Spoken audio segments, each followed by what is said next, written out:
Well, hi everyone. Thank you for hopping on right at the top of the hour. Folks are going to be trickling in for the next few minutes, but in the meantime, I have Natalia here, who's going to be our Hi. speaker, and I would like to pose the question to anybody who's with us already. What word do you associate with the holidays and your feelings around the holidays? Um, and that can be a jumping off point for a later discussion. Natalia, what word do you associate with the holidays? Oh, good question. And hi, everyone. Welcome, welcome. And I would say my word would be it changes every season, right? So Yeah, every holiday season it's different, but this season it's actually hopeful. that's amazing. I I think this year I'm feeling like I'm just walking into a whirlwind. So like I'm going with the word whirlwind, but we're getting some really good responses here in the chat. Lots of stress, lots of grief, Mm. Yeah, and we're going conflict. to touch on all of that. So thank you Yeah. for sharing and being vulnerable. Yeah, thank you. Okay, so people seemed like the trickle of attendees has sort of slowed down a little bit. So I say, let's get started. So I want to welcome everyone to today's webinar, Five Stress Reducing Habits for the Holiday Season. My name's Lindsay Hooper. I'm going to be your moderator for this webinar. And in this session, we're going to cover small but powerful habits that can reduce stress, increase resilience, and make the holiday season more meaningful for everyone. We're really excited to be here with Natalia Andreev, clinical manager at Tava Health and licensed professional counselor. Prior to Tava, Natalia worked as a clinical therapy team manager at Cerebral and as a therapist at Atlanticare. So welcome, Natalia. I'm going to give you guys just a few housekeeping notes and then we'll get going. So the first is that all of our guests are muted with cameras off to ensure a smooth event and to preserve audio quality. That means that questions which are encouraged, they're so encouraged, they should be asked via the Zoom Q&A function. Please ask these questions as they come to you so that Natalia can answer them in the moment. Early in this presentation, Natalia is going to introduce some polling questions. Make sure you have your phone ready so that you can participate, scan the code, send your answers in. I'll also post this information in the chat if you missed that slide. And finally, yes, the session is being recorded and will be shared by early next week. So I think that's all from me now. Get those questions in as they come to you, and I'm going to hand it off. You can take it away, Natalia. Thank you, Lindsay, and hello, everyone, again. Welcome. If you are just joining us, you can drop your association with the holiday season in the chat. We did ask, how does it make you feel? And as Lindsay mentioned, we are going to use a few different polls to kind of like keep track of our feelings and what comes up for us. But I am so glad to be here, and I'm so glad to see so many people here. Joining us for this webinar. As Lindsay mentioned, my name is Natalia, and today we're going to talk about something that affects, I think, most of us, maybe all of us, even when we love this time of the year. And that is how to support our mental and emotional well-being during the holiday season.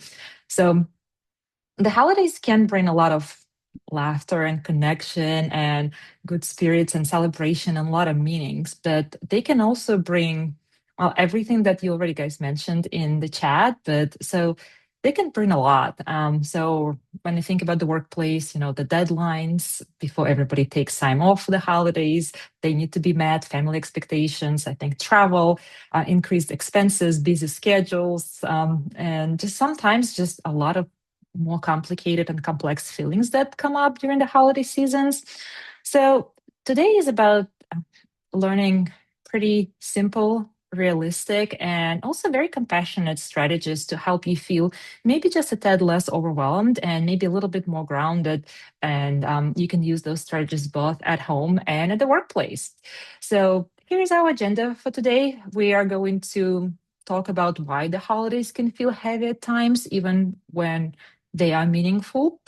And then we're going to walk through the top 5 stress reducing habits that I already mentioned, simple, practical, and definitely backed by the neuroscience and what we know about our nervous system. And we're also going to share the holiday stress relief toolkit with you, so you'll be able to download it and use it anytime. And of course, we're going to try and leave some time at the end for perhaps an open reflection, a discussion, or a Q&A. So I just want to also start this by saying everybody is welcome to participate or just simply listen. There is no wrong way of being here. So, and as Lindsay also mentioned at the beginning, we are going to use this polling feature. It's called Poll EV, and there is 2 different ways to join us in the polls. You can either, I think this is the easier way, by texting. You will text my name, which is Natalia Andreev, to the number 22333, and you will receive a confirmation message. You'll be able to use the same thread throughout the presentation. Or you can also open up a browser, go to pollev.com, and then enter my name again, and you can respond to the activities that way. So I'm going to keep this slide up for just a few extra seconds, so you'll have time to join us. And I think Lindsay is going to drop the instructions in a chat as well. So for those of you who just need a little bit extra time, or maybe for people who are newly joining us, you'll be able to reference the instructions in the chat. All right. So I do hope everybody had enough time to join our polling tool. But again, we know that the holidays are often described as the most wonderful time of the year. And as I'm saying that, I can just almost hear the song playing. But for many people out there, there's truly a lot of joy in it, but there's also this truth that joy and stress associated with the holidays can definitely coexist, right? So we can have the gratitude and feeling overwhelmed at the same time. You can also be, for example, excited to see the loved ones that maybe you haven't seen in a while, haven't connected with somebody, but also kind of feel anxious at the same time, like how these interactions would unfold. So again, it might feel like these feelings are sort of contradictory, but they're just a part of being human. Also, if you think about the holiday season, and again, the expectations and maybe the mental picture that we often paint about the joy, the happiness, the laughter, but also the holidays asks a lot more of our emotional, our mental, financial energy, physical energy than usual, right? Or other times of the year. And when those demands go up, when they increase, stress often goes up as well.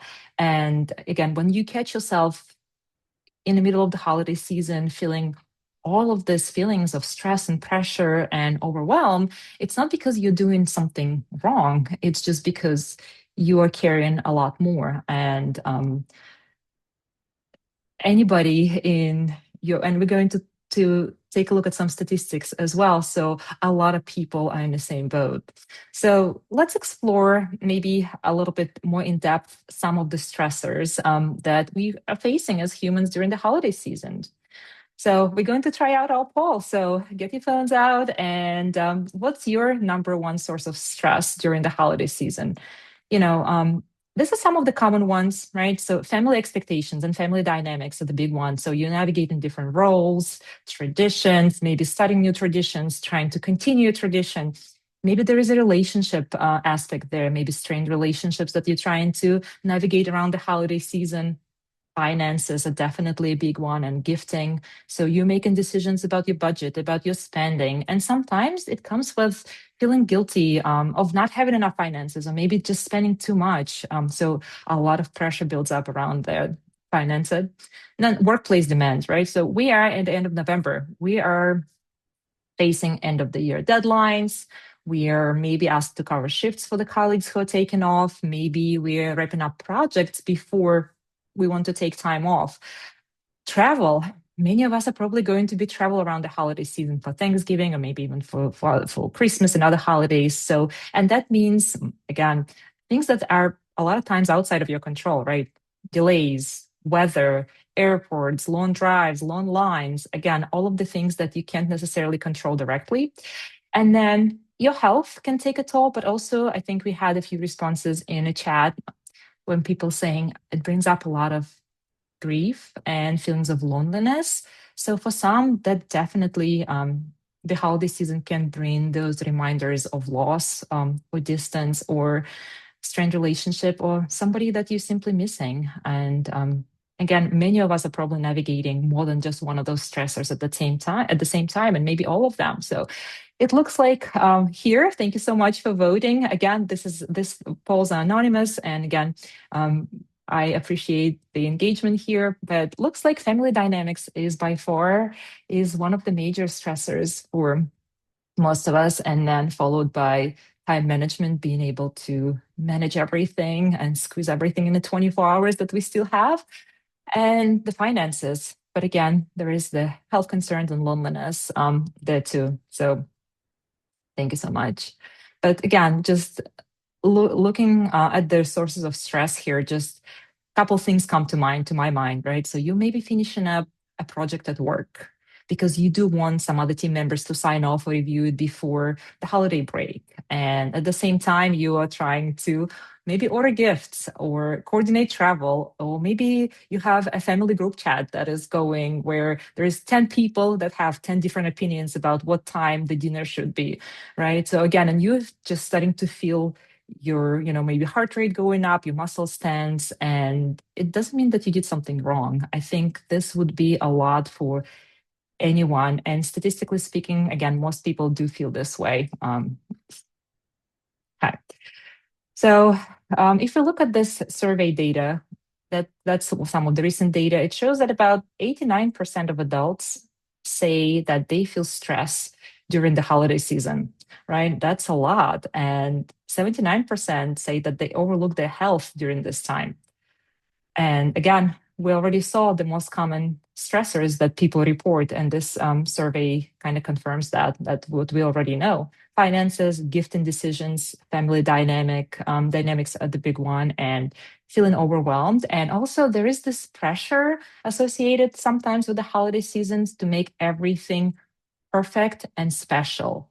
So if you're here today, maybe because you just want this season to feel just maybe a little bit lighter, and you're definitely in a good company. I think that would be true for most of us on this call. So now I would like us to transition to talking about what is happening in our brain and in our bodies when stress tends to build up. So we're going to talk just a little bit about the science of stress. So we all know, if you didn't, you'll learn that. So when our brain perceives a threat, and it doesn't have to be an actual threat, it could be an imaginary threat, or even just a lot of demands coming in a very short period of time.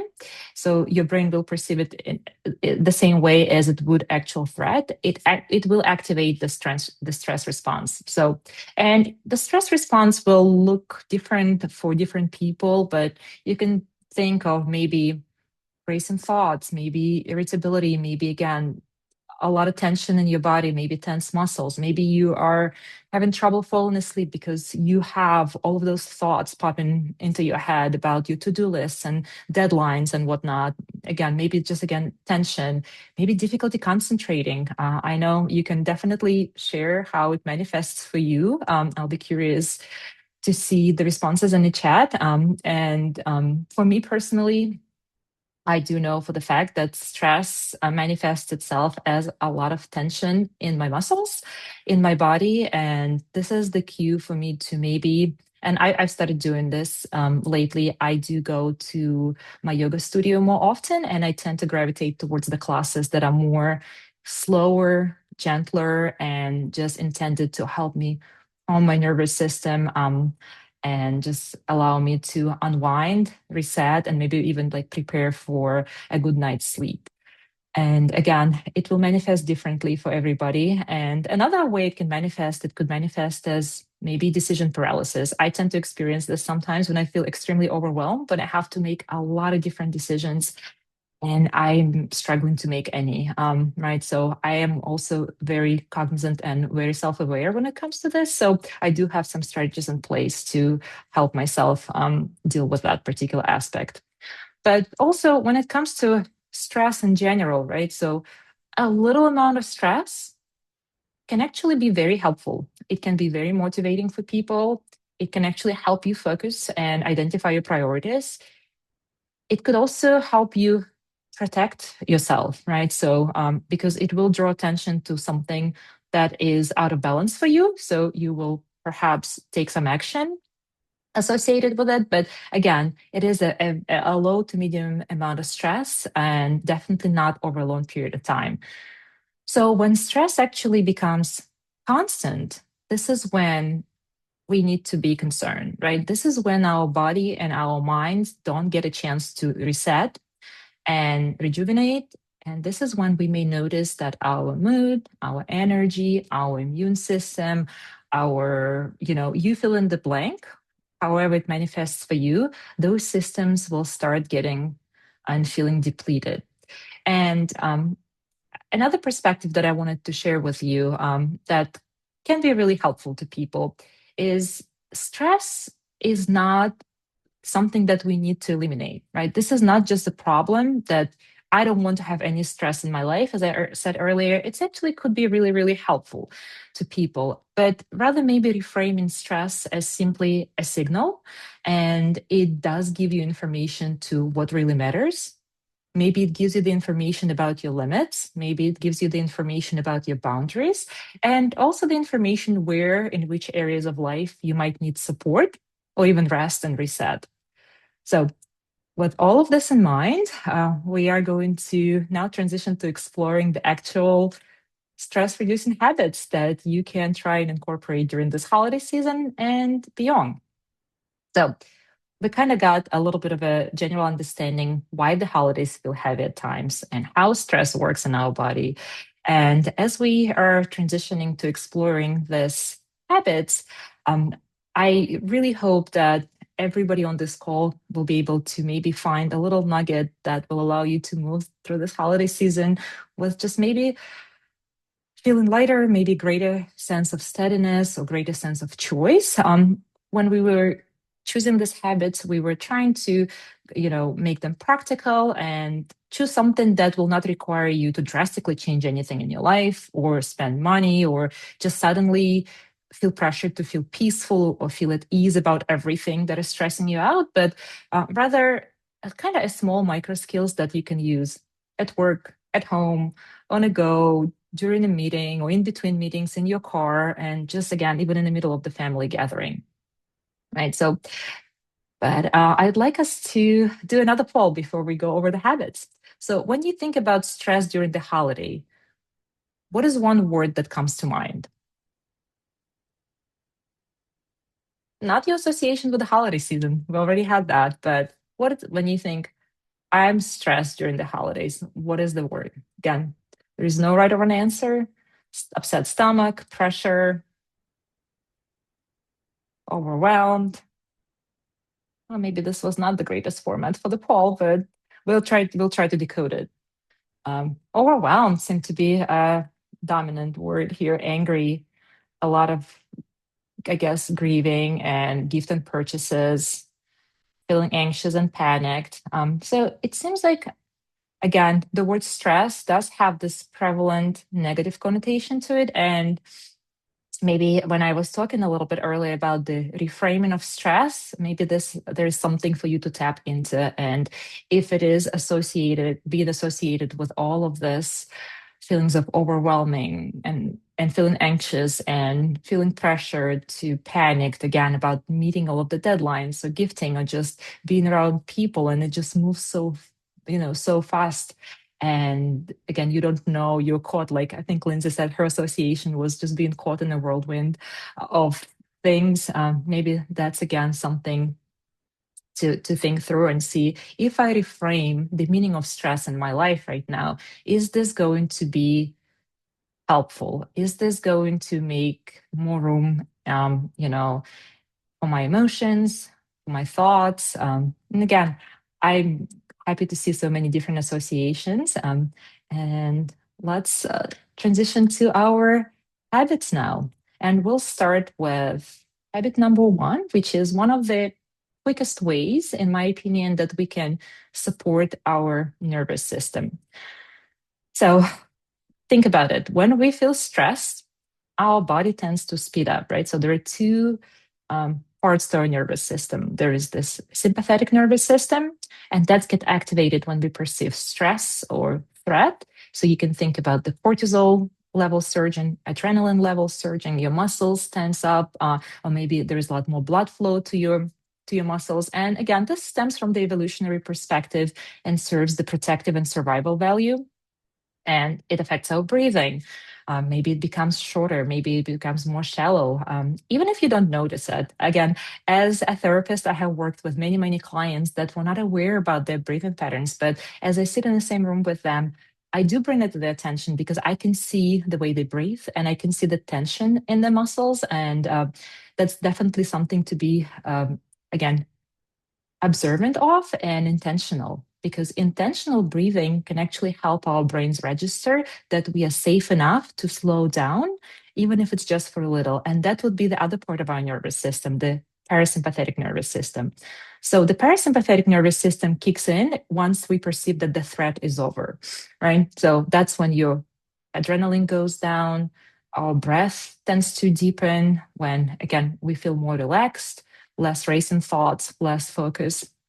And again, you don't really need 30 minutes of meditation or a formal meditative practice. If you have that time and you can engage in it, wonderful. Again, I've been trying to carve out more and more time to really tap in into my meditative practices and engage with myself, and it's been really helpful. But I also understand that it might not be doable for a lot of people, but even a couple minutes of breathing and meditation can help reset your nervous system. And again, you can use those micro moments during the day. Again, let's say you are about to log in into the meeting where everybody is trying to finalize their year-end decisions or wrap up the projects before the end of the year, and now you're feeling that your chest is getting tight, your jaw is getting clenched, and you just already thinking about all of the emails that are going to follow after this meeting. And so this would be like a perfect moment for a very short 2-minute reset. Right. So again, I would like us to practice a quick exercise, and we can practice it together. And you are welcome to participate in any way that you feel comfortable, or you can simply observe. That's fine. There's again no right or wrong way to engage here. So if it feels okay for you, I would like you to drop your shoulders just maybe like just an inch, or you can just raise them up and just drop them down, right? So maybe soften your hands, unclench your jaw. Also, remove the tongue from the roof of your mouth. A lot of times we do that when we feel stressed. Maybe just shift a little bit and adjust your posture in any way that is going to feel supportive for you. And when you feel ready, I would like you just to take in one slow, steady breath, right? So just one cleansing breath. In through the nose, out through the nose or through the mouth, whatever feels comfortable for you. And I'm going to guide you through the exercise that is called the box breathing or the 4-count breathing. Now, it's very simple, right? It's pretty straightforward. It's you inhale on a count of 4, you hold on a count of 4, you exhale on a count of 4, and then you pause for the count of 4 again. So this box breathing technique actually is pretty powerful, and it is used by so many different groups of people. You can think military, professional athletes, healthcare, because it sounds simple, but it has been proven by the research that it is quite effective. So we're going to do 3 rounds of the box breathing. So again, so one cleansing breath, and then we're going to inhale on a count of 1, 2, 3, 4, and then you're going to hold for 1, 2, 3, 4, and then exhale for the count of 1, 2, 3, 4, and hold again. 1, 2, 3, 4. And now we go into inhale 1, 2, 3, 4, hold 1, 2, 3, 4, Exhale slowly. 1, 2, 3, 4, and pause. 1, 2, 3, 4. And one more cycle. Inhale. 1, 2, 3, 4. Hold. 1, 2, 3, 4. And exhale. 1, 2, 3, 4. And pause. 1, 2, 3, 4. And when you're ready, just let your breath return to your natural pace. Again, maybe take another cleansing breath and maybe just check in with yourself and see if you can notice any small shifts in your body, in your mind, in your muscles. And maybe nothing changed, and that's okay too. You tried, and then maybe something did soften. Maybe again, your muscles feel a little looser. Maybe you feel like more oxygen is in your body. And maybe you just created a little bit more room for your breath. So whatever happened for you is welcome. And when it comes to breathing, there are different ways, different exercises to help your parasympathetic nervous system to activate. But in general, if you can remember one trick is anytime you're trying to calm your nervous system, as long as you make your exhale longer than your inhale, that'll do the trick, right? So box breathing is supposed to be very grounding, but if you just need a quick calm, then again, if you inhale on a count of 4, try to exhale on a count of 6. If you can inhale deeper on a count of 6, try to exhale on a count of 8. That is actually could be very, very helpful. So our next habit can help reduce stress by protecting our time, our energy, and also our emotional capacity or our emotional bandwidth.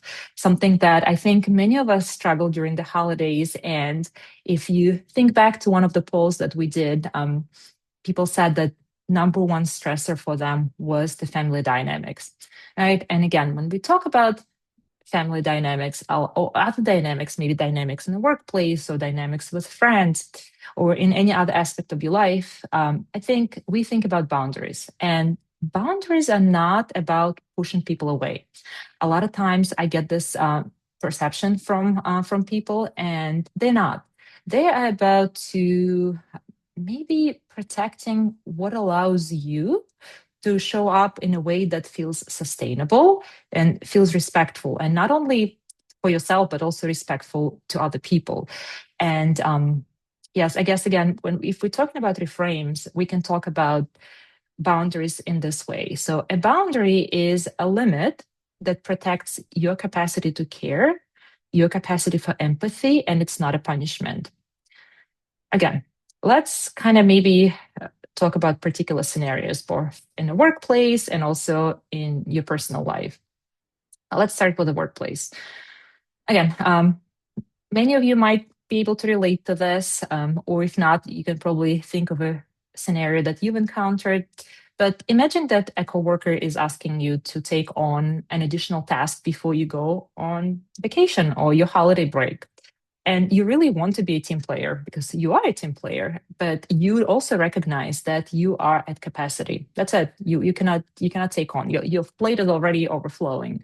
So what would the boundary sound like here? A boundary might sound like, and there are different variations of how to articulate boundaries, but it could be like this. For example, I really want to support the team, but I also need to be realistic about my workload. I maybe can help with a part of this, or I can take this on after the holiday break or when I'm back from my vacation.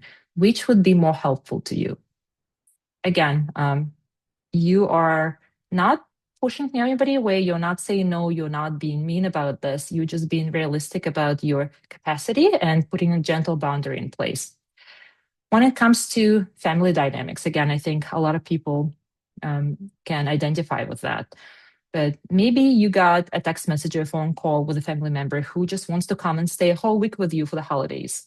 But as much as you love that person and you really welcome them, maybe it does conflict with what you already have planned, right? Maybe other responsibilities.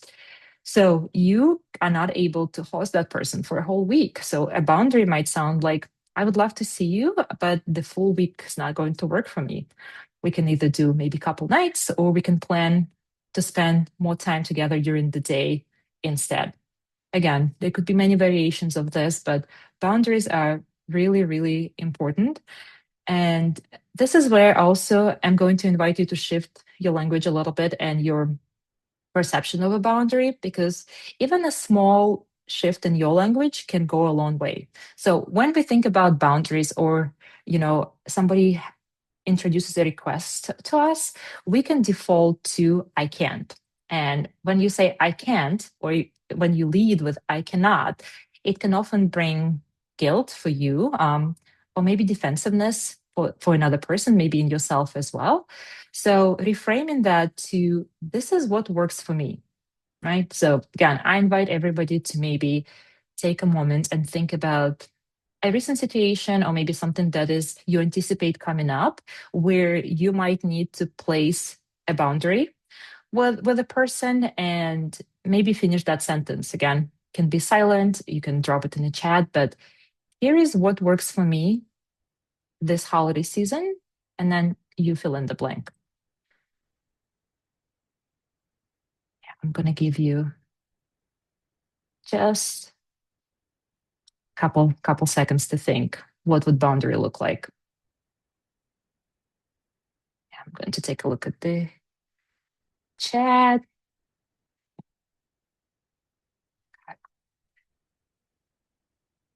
Okay, so transitioning to our habit number 3, and movement as medicine. So, movement, we already know all of this, but it is a natural stress reliever. But sometimes I think we do need a gentle reminder.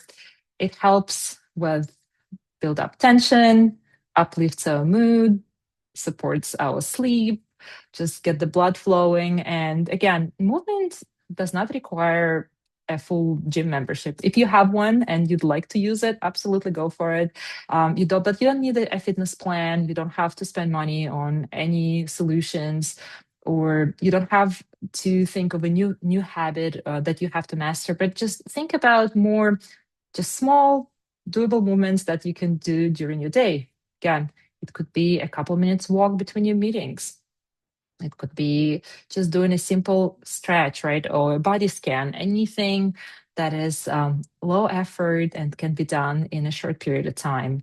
Maybe just again, as you are reading a response or an email, just rolling your shoulders, right? That alone, it feels great.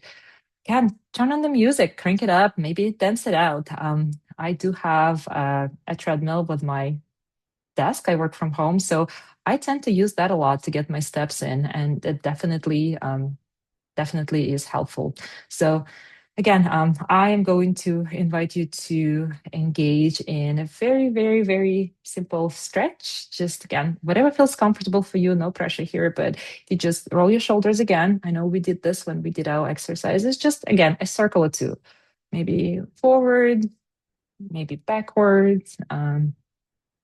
And just allow our chest to open up a little bit, right? So you might feel like your spine is growing taller, maybe opens up a little bit more space for you to take a deeper breath. Again, just a slow inhale and a very easy, slow exhale.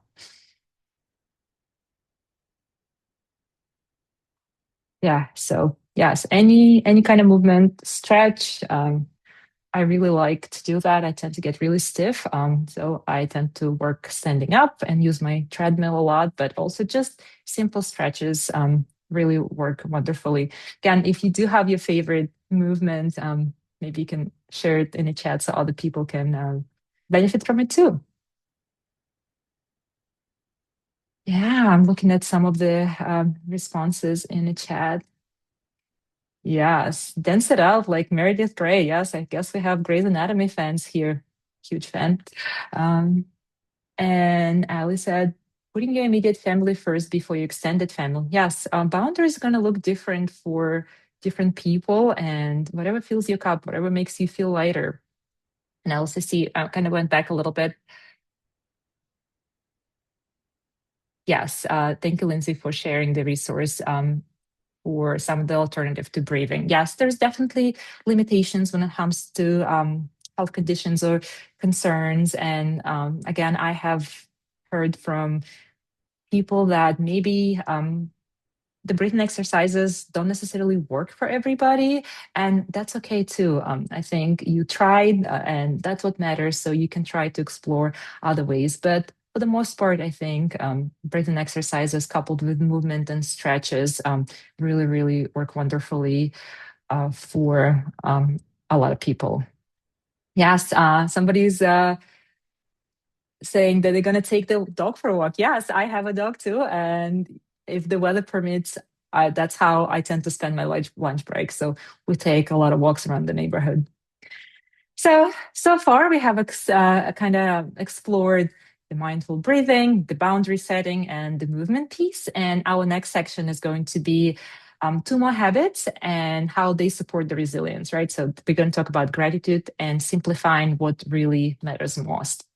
So let's start with habit number 4, and it is gratitude and reflection.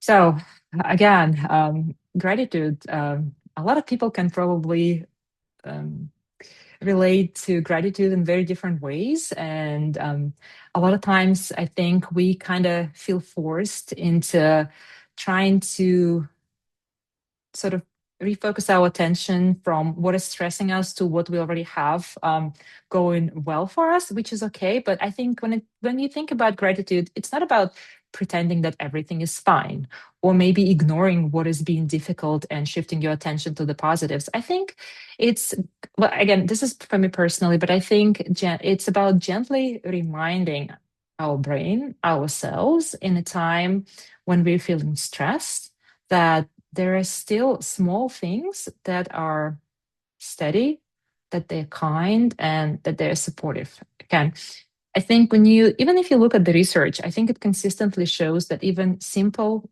gratitude practices, right? You don't have to engage in a long journaling session if you don't have time, but even a small things can help improve your mood, can help improve your sleep, and even help you relate better to other people. So during the holidays, where we see comparison everywhere, right? So social media portrays pictures of perfect holidays, perfect families.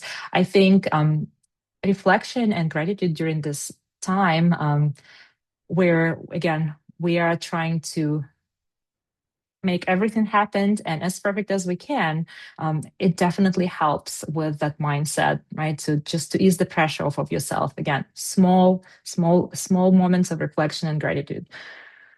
Yeah. So again, what do you feel grateful for today, right? So again, maybe one simple thing. Please share in the chat. It might, again, open up the doors for other people and help them maybe with the direction of where to look. It could be something small. It could be your coffee. You really loved your morning cup of coffee. Maybe it's a message that you received from somebody, from a colleague or from a friend. Maybe you really feel very grateful today for your pet, or maybe the cozy blanket that you have, or just the fact that you actually made this to this webinar, even though you might feel pressured and exhausted. And yeah, so the dog, yes. Oh, grateful for restful sleep. Kelsey, I am going to say the same thing. I have an Aura ring that allows me to track my different things, but primarily my sleep. So I did have a really good night's sleep last night, and I woke up this morning and I saw my sleep score, which gives you a little score, and it was fantastic, and it felt so good. So I'm definitely grateful for the restful sleep that I had. And congratulations, Ali, on the baby, 8 months old, precious. Yeah, somebody feels grateful reconnecting to these great ideas and the cat and the family. Yeah, yes, Ellie. So when you have a little one, a baby, yes, sleep is not something that is typically in the stars for a little bit, but hope it gets better. Thank you for sharing. All right. So again, I hope that you will remember the simple practice. And you can do this with your family, with your friends, with your colleagues, just with yourself. Again, just today I feel grateful for, and it doesn't have to be again any nothing profound. It could be one small little thing that just made you maybe smile for a second, and that's enough. And now our final habit is about simplifying and prioritizing what matters the most to you. Again, somebody said earlier in the chat that for them, it would be prioritizing your immediate family needs over, for example, the extended family needs. And this is exactly what I'm talking about here. So I think, especially these days with the social media, we are often sold on that image of the holidays that involve perfect setup, perfect aesthetic, served, perfect meals that are being served, perfect gifts that are perfectly wrapped, and families are perfectly coordinated and perfectly decorated, the homes, the spaces. But again, I personally think that most humans do not live in that picture. I definitely am not. I am, I work full time, love my job, but I'm also a student. I'm a mom to a few wonderful children, and life gets hectic. And my house is definitely not a perfect house, not perfectly decorated, but again, I do try to remind myself that this holiday season, it's all about presence over presence, right? So again, most of us, when we look back, and even when I now look back on other holidays and other seasons, I don't necessarily remember the impeccable, flawless schedule or my clean, spotless home. But I think I remember more those wonderful feelings that were created with my family and friends of being seen, being included in something, being cared for, being acknowledged, being, loved. And that's something that is definitely worth reminding yourself. Again, some of the practical examples of how you can simplify and prioritize what really matters to you, right? Again, if you are the one who is hosting this year, right? And historically, maybe you've taken on all of the preparations, all the cooking, all of the setup. Maybe you'll change it up this year, right? So maybe you are going to allow yourself a little bit more grace and either go with a simpler menu. Maybe you'll ask people to pitch in and bring something. Maybe you will have a conversation with other adults about maybe no gifts or very small gifts for adults and just maybe focus on creating experiences, or maybe you focusing on the kids. Or again, when it comes to traditions, I really enjoy when people share the traditions that are being passed, from generation to generation. I think this is so beautiful and so meaningful. But depending on the tradition, it could feel like a lot. And if you take inventory of the traditions that you feel just pressured to continue, and you can maybe identify one that feels really draining, um, maybe more draining than meaningful this particular holiday season this year, maybe this is something that you will not do, or maybe simplify, or maybe rework a little bit, just again to allow yourself a little bit more grace. So I'd like to again to maybe ask you for a quick reflection. What is one thing that you can let go of this year, right? Just to make more space for what really matters to you.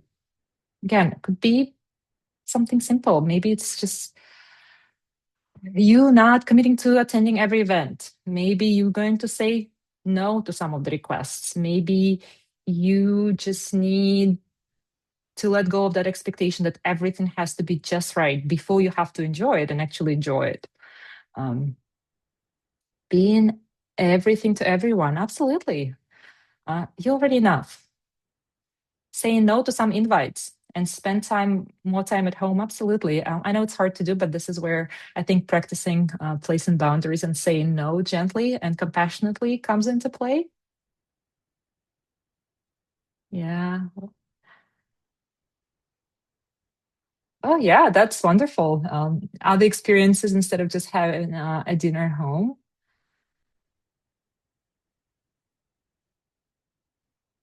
I love the suggestions.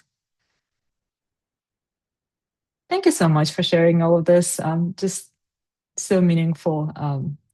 And I guess now we've kind of covered all of our 5 habits. We covered breathing and boundaries and movement and gratitude and simplifying things and prioritizing. I think let's talk how you can actually keep working on this after this webinar and actually remembering them. And this brings us to our holiday stress relief toolkit. And you can download this for free. I think we're going to be dropping the link in the chat, but this is something our team put together that you can again refer back to, share with other people. It summarizes all of the habits that we've covered. It gives you the language around boundaries and the phrases that you can use and adapt to your own life.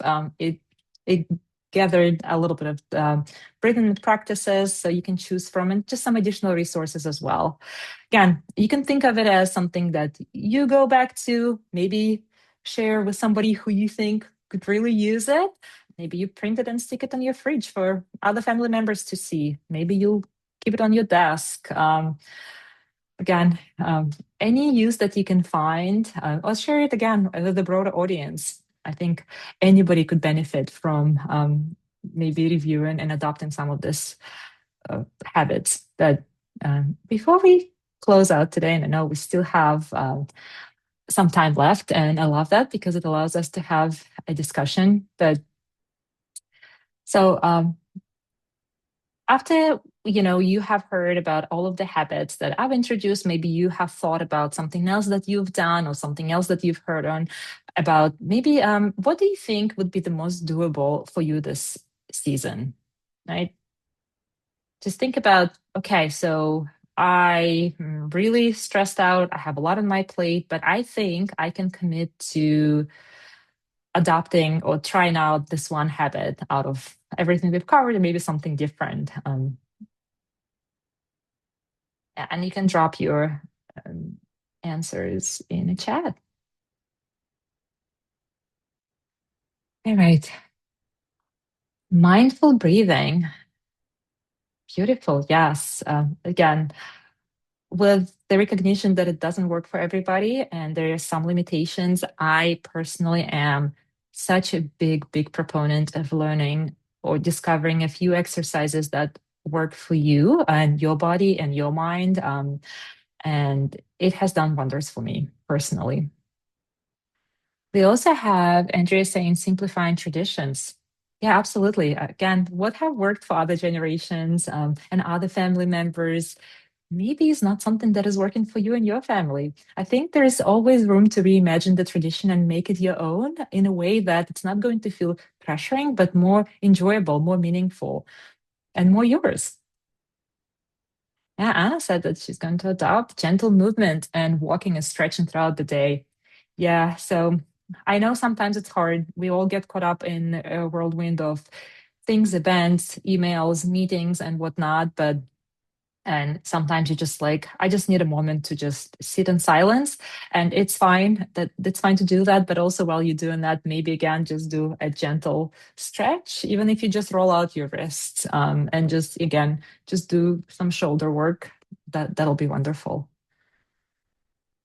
Yeah, and then Carolyn said that remembering what's most important when I feel overwhelmed. Absolutely. Just taking a mental step back and kind of like taking a quick inventory and saying, is this really the most important thing right now?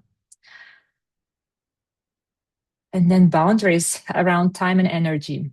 Yes, that's a big one. It's also one of the hardest things that you will do. But once you've learned how to put boundaries in place, it's going to free up so much mental space for you. Presence over presence. Yes, I think somebody on one of the polls mentioned waste, and maybe they were referring to the wastefulness we're engaging sometimes as a society. So definitely that will help with being more mindful and intentional about gifts and presents.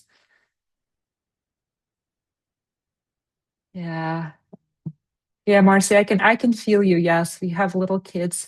The expectation definitely real, different things, different events that are happening, maybe in preschool or, they're in school, again, different things that you want to do with them, different experiences. Yes, but also trying to find time during our busy days. And I'm definitely guilty of that too. But just like, again, taking a breath and, just reminding that you also matter, right? So, yes, people will always demand, especially with kids.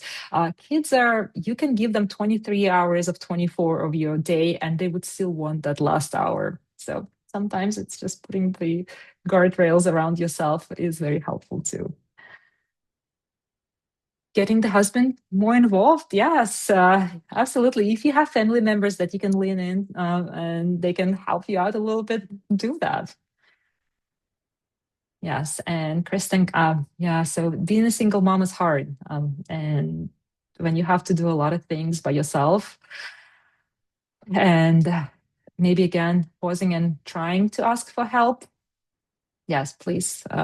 It sounds like you might need some help. Because again, you are important, and your mental health and your emotional health and your physical health really matters. Yeah, thank you so much, everybody, for sharing one of the habits that you are planning on adopting this season. And now we're going to do one last poll. So tell me what usually gets in the way of using those stress reducing habits during the holidays, right? So again, like I always say, Monday has good intentions. I wake up on Monday, I have everything planned out, a lot of energy, and then life happens. And yeah, so people are saying that forgetting in a moment. Yeah. And that kind of like me tells me maybe think of a reminder, right? What can be a reminder? It could be an actual sticky note on your desk that'll say, hey, time to stretch. I have reminders on my Apple Watch, and it tells me time to breathe. Or, you haven't moved in a while, get up. So I usually, really enjoy those. Sometimes I turn them off, but for the most part, they stay on because it is a good reminder for myself.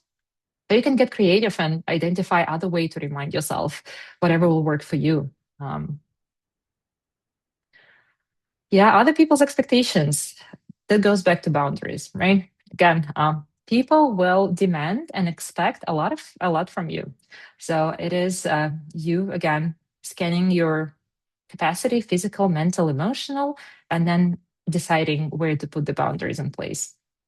Time, yeah, that's a tricky one. Time.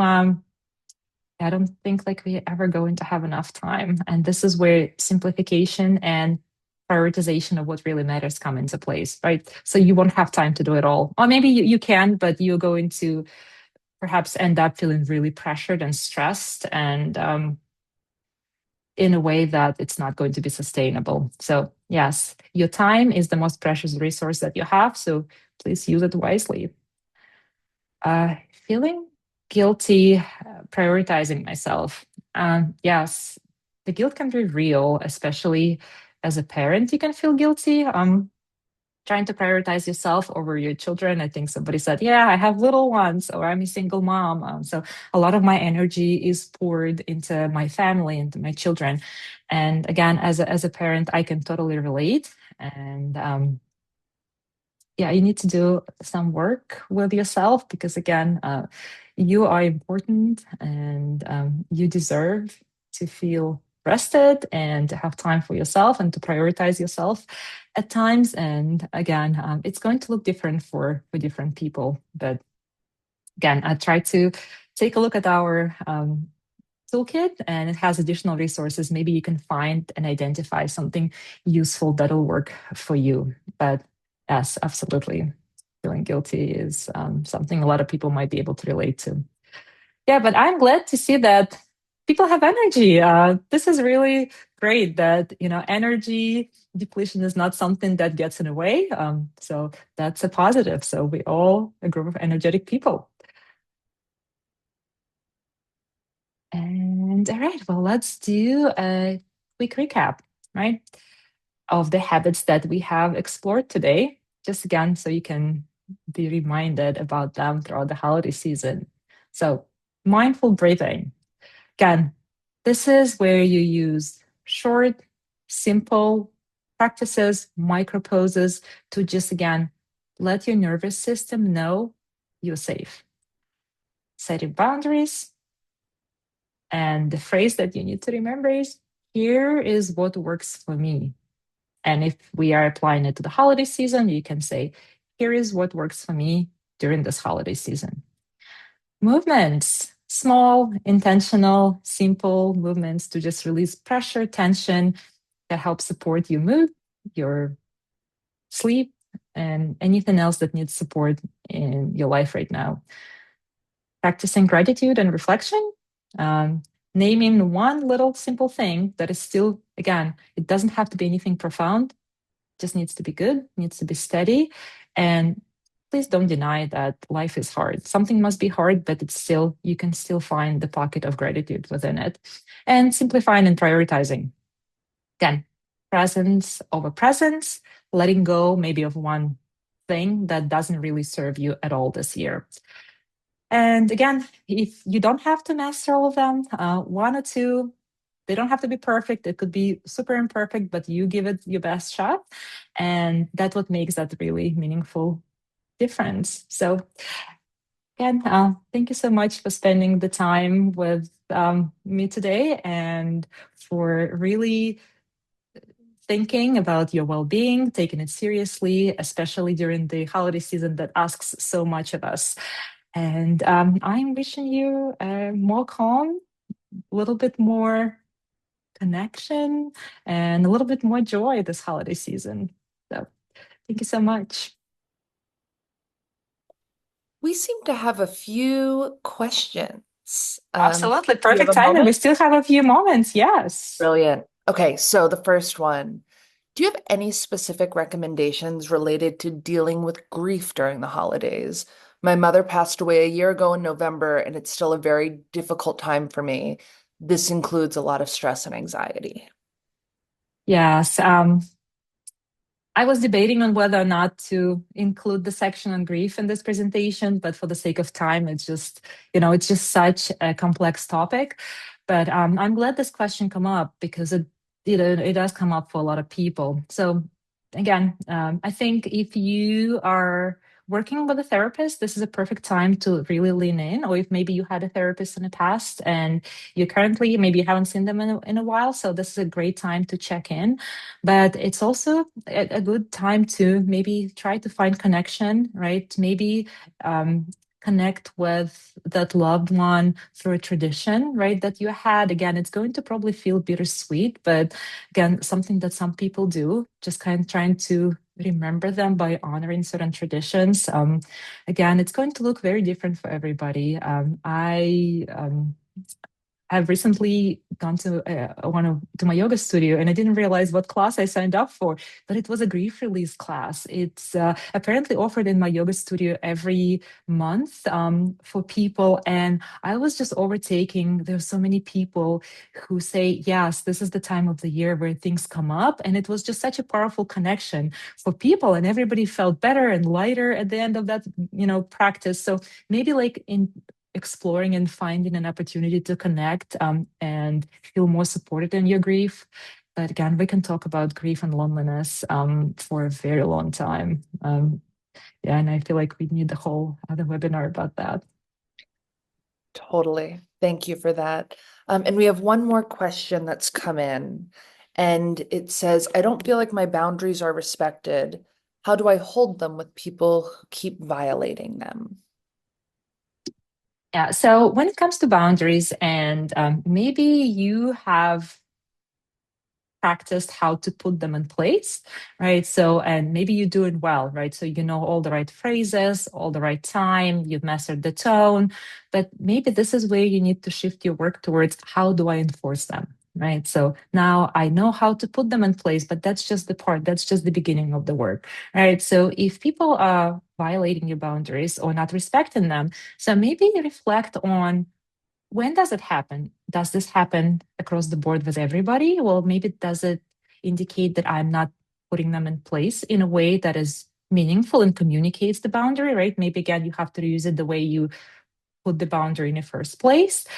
Or if you reflect and then you're like, well, maybe it's just this particular area that you need to maybe restructure the way you place the boundary. Maybe it works with your family members, but doesn't work in a workplace. Or maybe the other way around, right? But if you're like, nope, taken the inventory, the way I place the boundaries is really effective. That's how I was, maybe taught or how I practiced. Then try to lean into, okay, so I had the boundary in place. How do I enforce that boundary? Right. Again, there's a lot of resources, a lot of information out there that you can lean into. I think we have some resources on our website around boundaries that you can check out. But again, it is a lot of work and it's definitely hard. And when people keeps violating your boundaries, it can make you feel so frustrated. But again, don't get discouraged. I think it could sound like the boundary enforcement could sound like gentle reiteration of the boundary. Maybe you do need a little reinforcement from another person to help you maintain that boundary. Again, highly dependent on the person, on the situation, but yes, please don't get discouraged when it comes to boundaries. They're very, very important. Wonderful. Those are our questions. Otherwise, we're just getting a lot of thank yous coming in right now. It was such a pleasure. So again, I'm wishing you a peaceful and joyful and less stressful holiday season. Yep. And would like to invite all of you to our upcoming webinar on December 4th, I believe. I'm dropping that in the chat now. So we hope to see you there. It's going to be on balance and boundaries, navigating work, family, and holiday stress.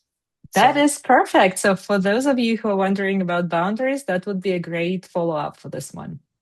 great. Wonderful. Thank you so much, Natalia. This was wonderful. Thank you, everyone, for joining us. And I hope to see you on December 4th. Thank you, Lindsay. Bye. Everybody enjoy the rest of your week. Thank you.